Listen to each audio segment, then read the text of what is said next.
தமிழகத்தில் அடுத்த 5 நாட்களுக்கு பரவலாக மழை பெய்ய வாய்ப்புள்ளதாக சென்னை வானிலை ஆய்வு மையம் அறிவித்துள்ளது.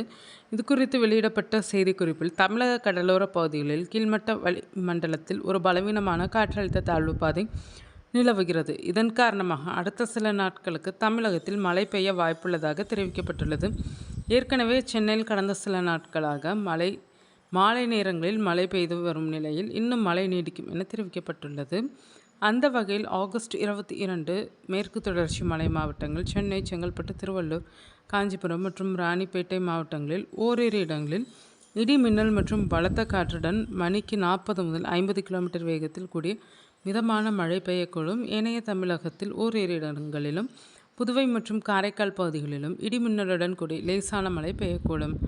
ஆகஸ்ட் 23 மேற்கு தொடர்ச்சி மலை மாவட்டங்கள், சென்னை, செங்கல்பட்டு, திருவள்ளூர், காஞ்சிபுரம் மற்றும் ராணிப்பேட்டை மாவட்டங்களில் ஓரிரு இடங்களில் இடி மின்னல் மற்றும் பலத்த காற்றுடன் மணிக்கு 40 முதல் 50 கிலோமீட்டர் வேகத்தில் கூடிய மிதமான மழை பெய்யக்கூடும். ஏனைய தமிழகத்தில் ஓரிரு இடங்களிலும், புதுவை மற்றும் காரைக்கால் பகுதிகளிலும் இடிமின்னலுடன் கூடிய லேசான மழை பெய்யக்கூடும். அதனைத் தொடர்ந்து ஆகஸ்ட் 24, 25ஆம் தேதிகளில் கோயம்புத்தூர் மாவட்டத்தின் மலைப்பகுதிகள் மற்றும் நீலகிரி மாவட்டத்தில் ஓரிரு இடங்களில் கனமழை பெய்யக்கூடும்.